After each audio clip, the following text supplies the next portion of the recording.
Hello दोस्तों, मैं हूं Raju sir. The career guide institute के यूट्यूब चैनल पर एक बार फिर से आपके समक्ष उपस्थित हूं। आज मैं पेनेसिया सेट 6 का सॉल्यूशन लेकर आया हूं। हाँ, इससे आगे की आप वीडियो देखना शुरू करें, सबसे पहले आप डिस्क्रिप्शन बॉक्स में जाइए और वहां से ये टेस्ट, ऑनलाइन टेस्ट आप दीजिए। सबसे पहले अब ऑनलाइन टेस्ट कैसे दिया जाता है, सबसे पहले आप YouTube पर आएंगे, यहाँ पे पेनेसिया सेट सर्च करेंगे और जैसे ही सर्च करेंगे मेरा कोई ना कोई वीडियो आ जाएगा। इस पर क्लिक करेंगे। क्लिक करने के बाद यहाँ पर देख लीजिए, यहाँ पे डिस्क्रिप्शन बॉक्स होगा, रेलवे एग्जाम, दरोगा एग्जाम, पेनेसिया सेट 4। क्लिक करेंगे, यहाँ पे testmoj.com लिखा हुआ है। इस पर जैसे ही क्लिक करेंगे आपका टेस्ट शुरू हो जाएगा। और नीचे लिखा हुआ है drive.google.com, यहाँ पे टिक करेंगे तो इस टेस्ट का आप PDF ले सकते हैं। जैसे हमको टेस्ट देना है, क्लिक करेंगे और यहाँ पे आपसे पूछ रहा है इंटर योर नेम। आप यहाँ पे अपना नाम कुछ भी आपको जो लगता है और यहाँ पे टेस्ट आप शुरू कर सकते हैं। जैसे ही टेस्ट शुरू होगा आपको यहाँ पे 4 ऑब्जेक्टिव होगा, जो आपको लगे ऑब्जेक्टिव में, चारों में से आपको जो ऑप्शन लगे आप यहाँ पे टिक कर सकते हैं। और लास्ट में आप सबमिट बटन पर क्लिक कर दीजिए, आपका टेस्ट समाप्त हो जाएगा। और हाँ, जैसे ही सबमिट बटन पर क्लिक कीजिएगा, आप कितना नंबर का बनाए, आपका कितना रॉन्ग हुआ, ये सारा का सारा यहाँ पे डाटा आपको मिल जाएगा तुरंत। हाँ, अगर इस टेस्ट का आप PDF लेना चाहते हैं तो आप यहाँ से drive.google.com, इस पर जैसे ही क्लिक कीजिएगा,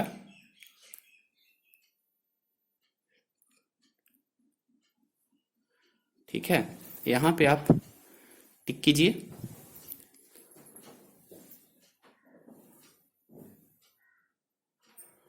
और आपका डाउनलोड प्रोसेस शुरू। हाँ, डाउनलोड। और इस तरीके से आप इसका डाउनलोड ले सकते हैं अगर आप ऑफलाइन टेस्ट देना चाहते हैं तब। ठीक है, चलिए आगे हम लोग देखते हैं इस टेस्ट का सॉल्यूशन।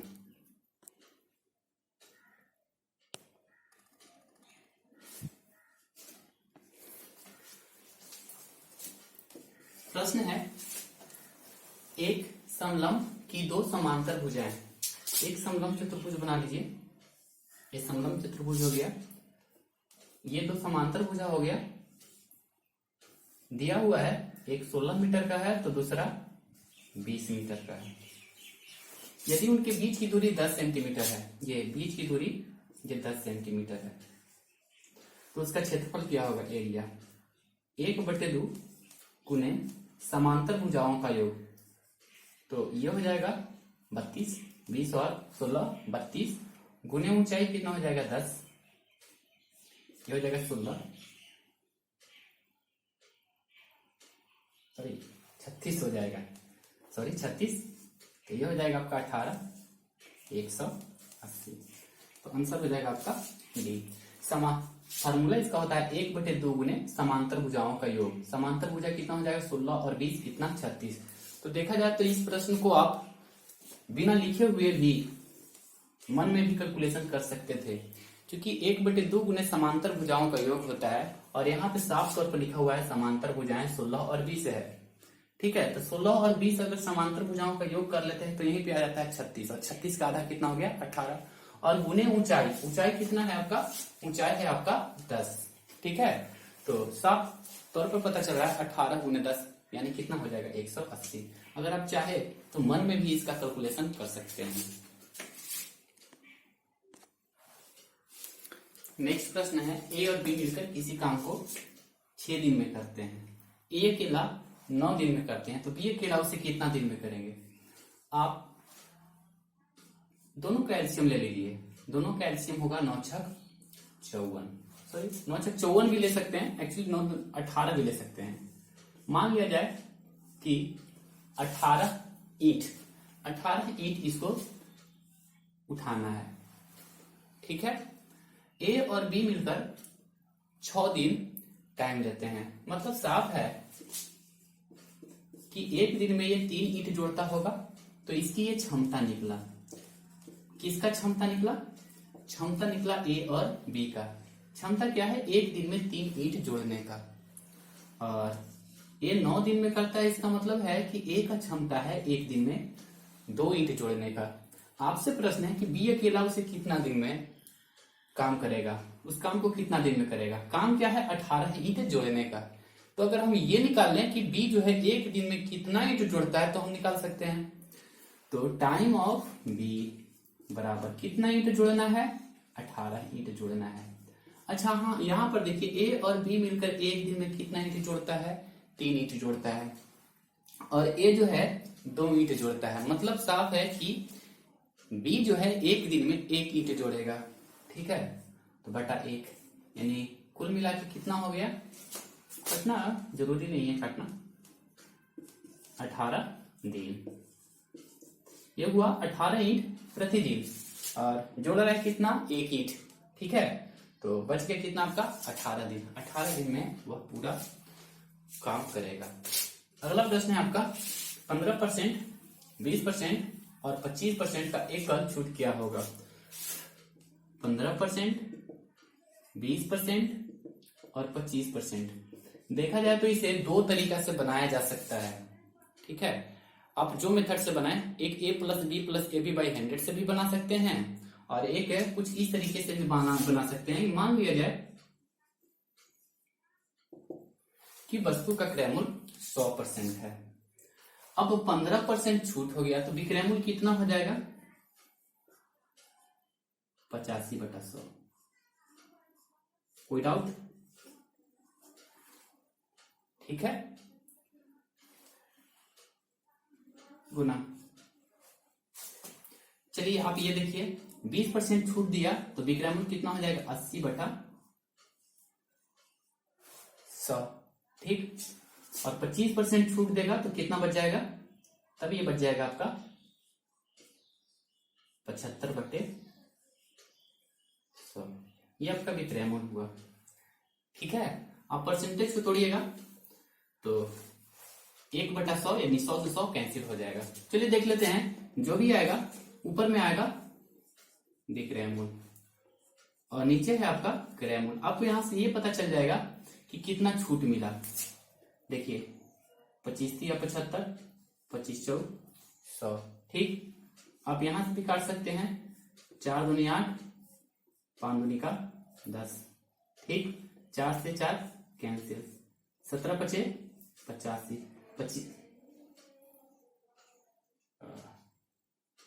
17 तिया 51 बटा आपका आ गया 100। अब सोच कर आप देखिए कि विक्रय मूल्य है आपका 51 रुपया और क्रय मूल्य है आपका 100 रुपया। बताइए छूट कितना होगा?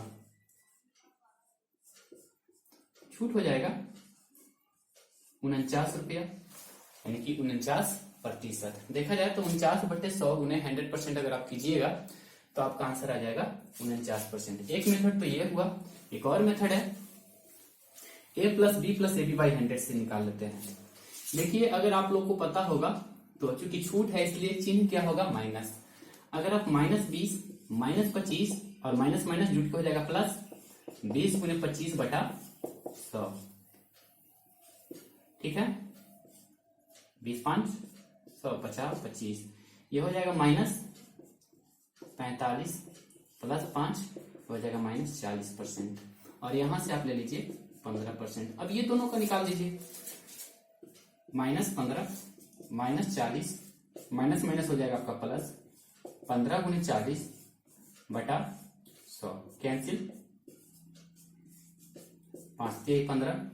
ये आप करिएगा तो आपका हो जाएगा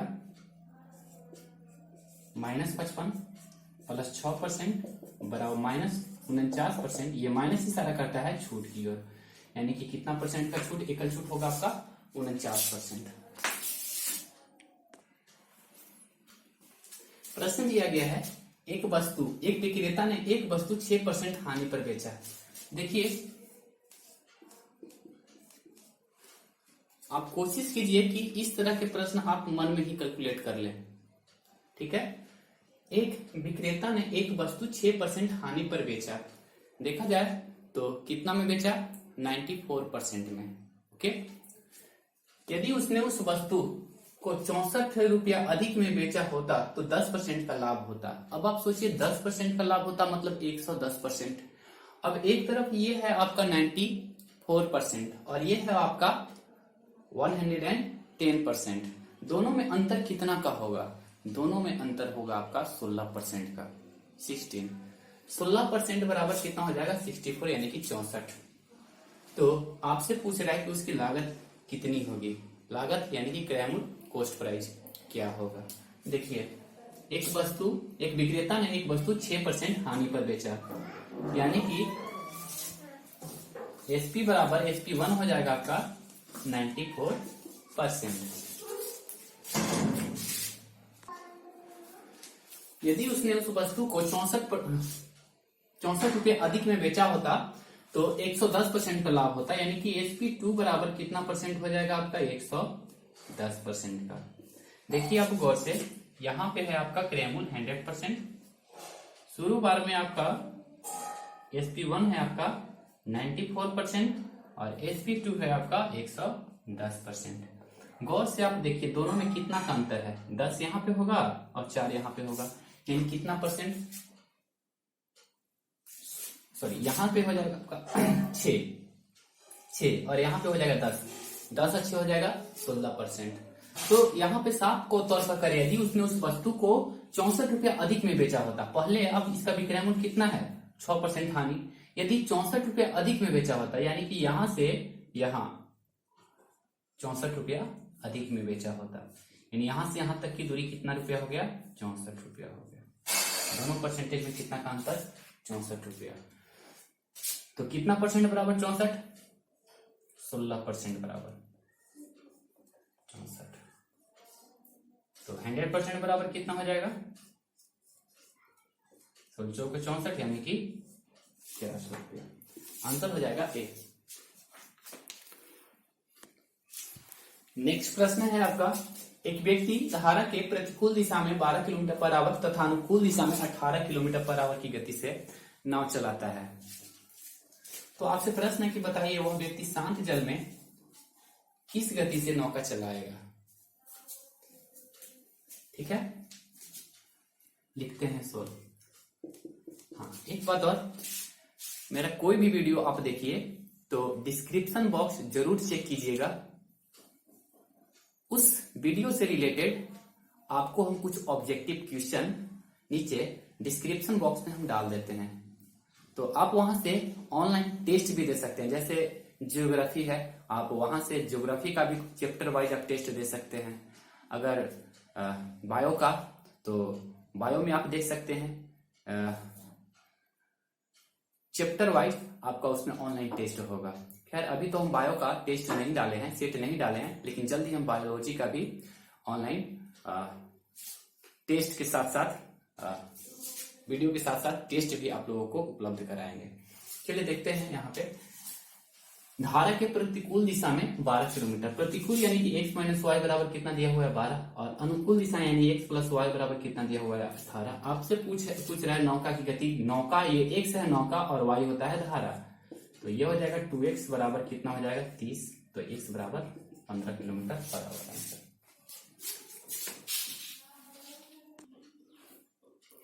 देखिए, मेरा प्रश्न है आपका, x plus Y plus Z बराबर 0 हो तो 3x² plus y² plus z² बटा 2y² माइनस xz का मान क्या होगा। बहुत आसान है, आप कोई भी ऐसा वैल्यू ले लीजिए जिसको पुट करने के बाद 0 आ जाए। आप x बराबर 1 ले लीजिए, y बराबर -1 ले लीजिए और z बराबर 0 ले लीजिए। क्या पुट करने के बाद 0 आ जाएगा? ठीक है, आप कुछ भी ले सकते हैं, आप 1 और z बराबर -2 ये भी ले सकते हैं, आपकी मर्जी।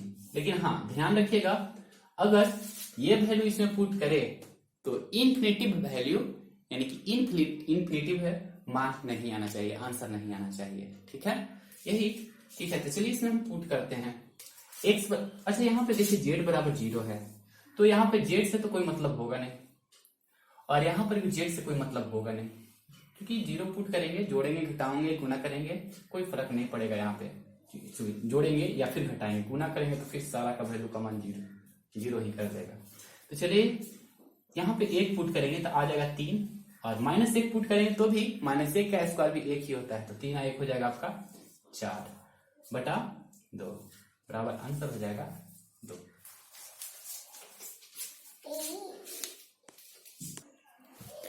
देखिए ये प्रश्न दिया हुआ है कि P बराबर इतना, PQ बराबर 1, तो इतना का मान आपसे पूछ रहा है क्या होगा। अगर थोड़ा सा अगर आप इसको गौर से देखें तो इसका आंसर वही होगा जो पूर्ण वर्ग से 2 कम होगा। ठीक है, पूर्ण वर्ग से 2 कम, आंसर आएगा आपका बी। अब आप यहाँ पे पूछ सकते हैं कि सर ऐसा क्यों हुआ। ठीक है, तो आपको देखिए 1/p² प्लस 1/q² का मान निकालना है, तो p² q² आपका एलसीएम हो जाएगा। ठीक है, तो ये हो जाएगा आपका q² प्लस p²। अब ठीक है, अब a² प्लस b² बराबर आप फॉर्मूला जानते हैं, हम इसे लिख सकते हैं p² plus q² plus 2pq minus 2pq बटे p² q²। कोई डाउट नहीं ना? तो यहां पे साफ पता चल रहा था कि ये p प्लस q के the whole square minus 2pq बटे p² बटे q², पर आएगा ही आएगा। आप ये भी प्रश्न कर सकते थे कि सर यहाँ पर आप ये देखिए बटा में भी तो आ रहा है, ठीक है, यहाँ तक कि इसका मान पूर्ण वर्ग से 2 कम होगा। अब आप पूछिए कि PQ का मान क्या 1 आएगा? बिल्कुल 1 आएगा। आप यहाँ पे Q का मान निकाल के देख लीजिए, आपका 7 माइनस 4√3 आएगा। ठीक है, आपको हम करके दिखाते हैं।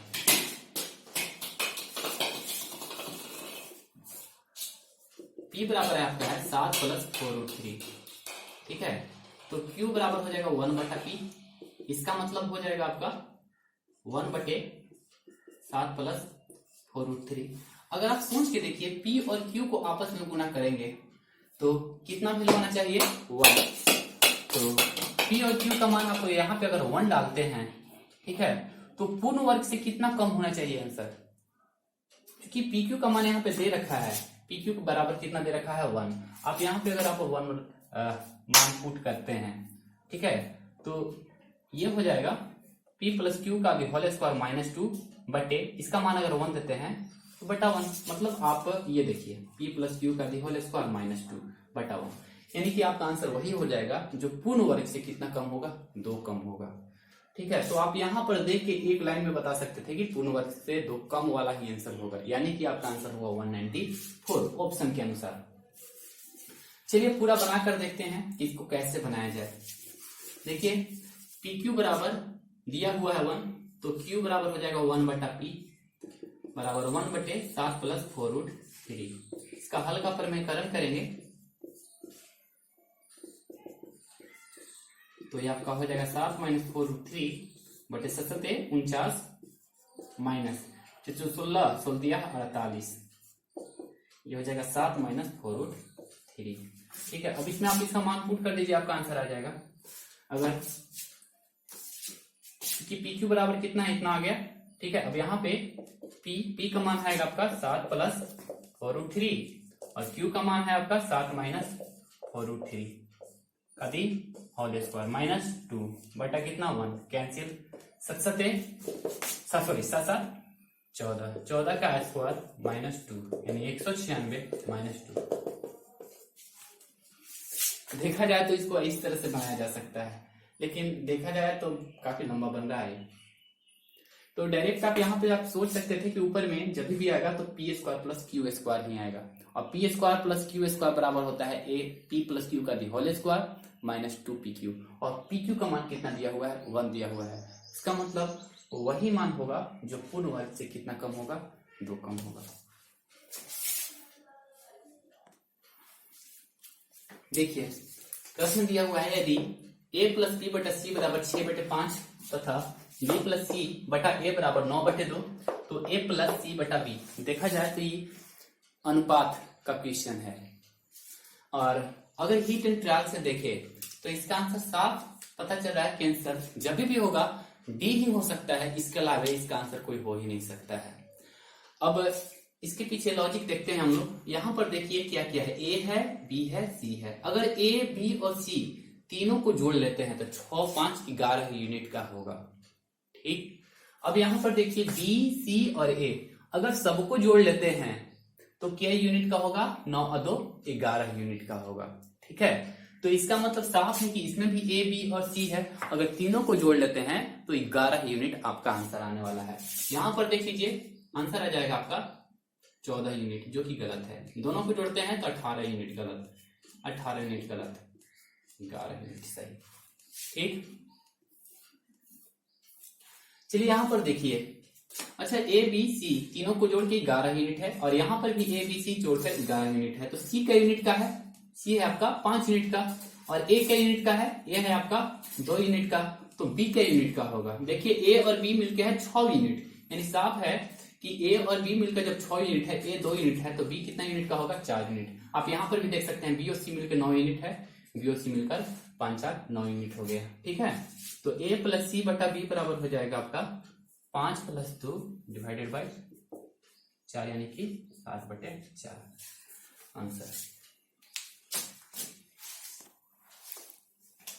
देखिए ये प्रश्न है 3x + 5y + 7z बराबर 49, तो 9x + 8y + 21z बराबर दिया हुआ है 126, तो y का मान क्या होगा। ठीक, देखिए सबसे पहले आप ऐसा कीजिए कि जो ऊपर वाला समीकरण है इसको 3 से गुना कीजिए। अगर आप इसको 3 से गुना करेंगे तो ये हो जाएगा 9x + 15y + 21z बराबर 147। ठीक, और ये हो जाएगा आपका 9x + 8y + 21z बराबर 126। ठीक है, दोनों को घटा देंगे, कट जाएगा, ये हो जाएगा 7y बराबर, ये भी घटेगा 21, तो y बराबर आपका आ जाएगा 3।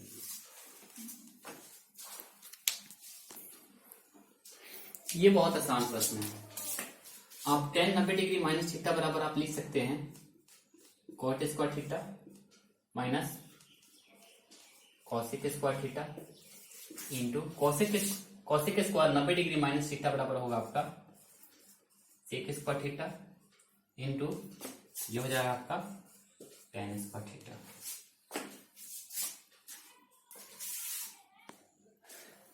नहीं, ऐसा नहीं बनाइए, डायरेक्ट कोई भी वैल्यू पुट कर दीजिए, आपको डायरेक्ट आंसर आ जाएगा, इतना करने की जरूरत भी नहीं है। कोई भी वैल्यू पुट कीजिए, थीटा बराबर आप हाँ पुट करिएगा ऐसा वैल्यू जिसको पुट करने के बाद इंफिनिटी वैल्यू ना दे, आंसर ना दे।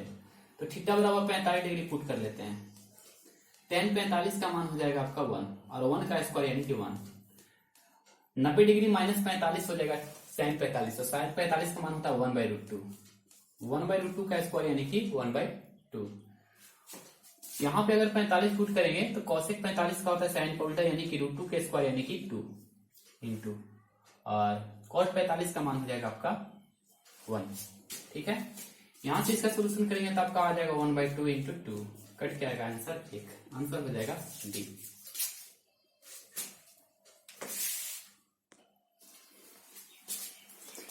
धन्यवाद।